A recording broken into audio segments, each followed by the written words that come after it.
ఆ కుర్చీ మడత పెట్టి కొడితే అంతే బెయ్యి. ఆ కుర్చీ మడత పెట్టి స్టెప్ వెయ్యి.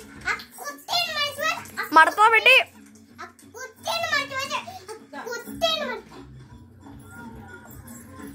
మా మమ్మీ నేర్పిస్తుంది అనమాట డాన్స్. అట్ట ఆడ్చిల్లా అట్ట అట్ట చెయ్యి, సక్సెస్ అవుతావు.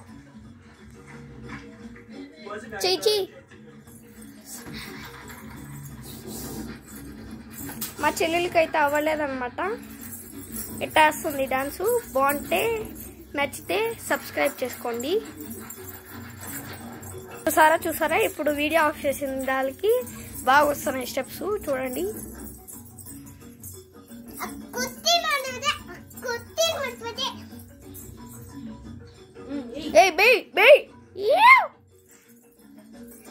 ట్రై చేస్తుంది అనమాట ఆల్మోస్ట్ నా చెల్లెల. OYO shut